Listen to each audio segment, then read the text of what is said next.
How's it going, Rams? My name is Leah Cackowski, and I am so excited to be back again this week as your Thursday night sports anchor. Well, it's been a basketball-filled week, to say the least, and tonight I'll break down all of the action from both our men's and women's squads. From the dub the boys took in Nevada on Tuesday to the thrilling orange-out comeback last night on the women's side. Needless to say, things are looking bright for the Rams.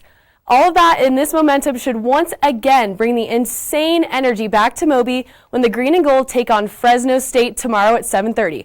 I'll fill you in on all the details leading up to that one and much, much more here on Thursday Night Sports, which starts right now.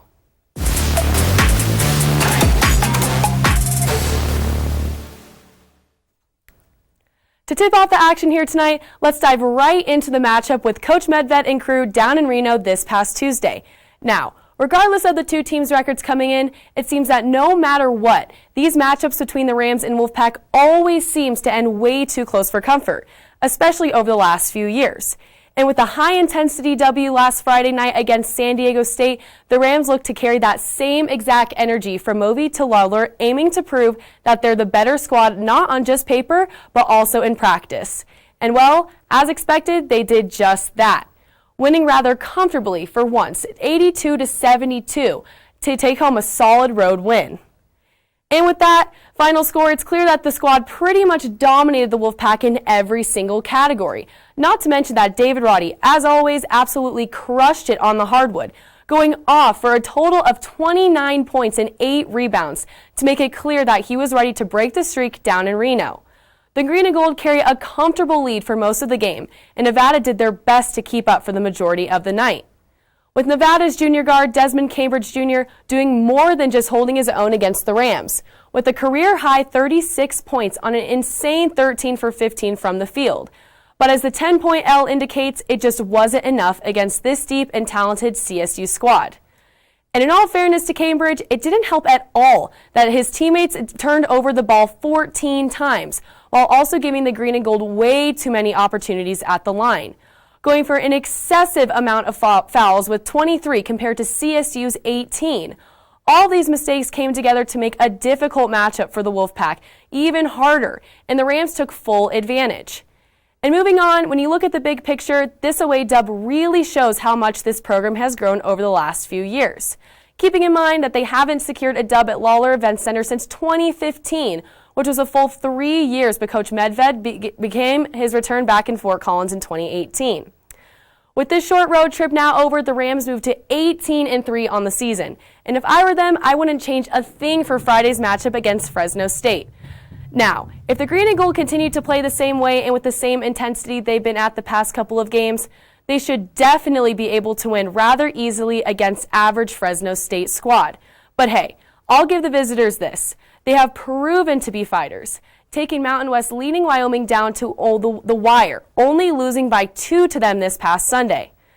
That type of drive from the Bulldogs team will most likely carry into Friday's matchup, meaning the Rams can't afford to underestimate them. Like I said, CSU simply needs to continue to play at the high level that they know how to. And as long as they can do that, good things are bound to happen. This looks like yet to be another sellout crowd for Moby, so no matter what, this will be at least an exciting one to say the least.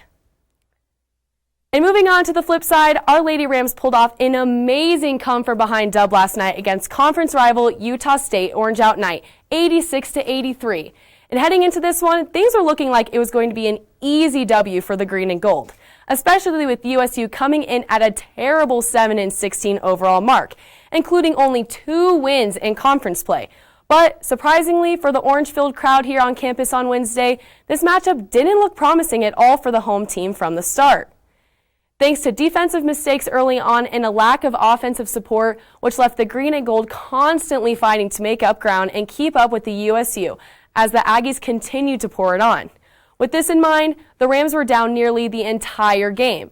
But somehow, sort of like SDSU did last week, CSU finally took the lead when it mattered the most, with McKenna Hofschild hitting a clutch jumper with under 2 minutes left to take the lead for good, allowing the Rams to hold on and steal one from the Aggies by a mere 3 points after Ube Atasu drained 2 shots from the line, and USU's Mana Mensah missed the mark on a desperation 3 in the final seconds. ending things off with the green and gold on top with the final score of 86-83. And moving on to the numbers for CSU, stars McKenna Hofschild and Upe Atasu came through like they usually do, combining for a whopping 47 points, which was almost half of the team's total score. And with Staples Petrofarkas and Carly Murphy only going for 4 each, it's impressive CSU was able to keep up in this one at all, let alone win. And moving on to the other side, the player to watch for the Ags last night was absolutely number 32, Adriana Quezada, who put in a stellar double-double with 29 points and 15 rebounds, terrorizing the Rams for most of the night and making it look easy for the crowd here at Moby. After this major comeback victory in a game that they needed to have, the Green and Gold now take this newly found momentum on the road to San Jose to take on the Spartans this Saturday. And much like the Aggies, San Jose State is a struggling program to say the least, ranking dead last in the Mountain West with an embarrassing 1-11 record in the conference. So hopefully, just like last night, this will be a dub come this weekend. And that, Ram fans, that's all the sports action I have for you tonight. Be sure to tune in Monday for another edition of Monday Night Sports. Have a wonderful weekend, stay safe, and we'll see you then.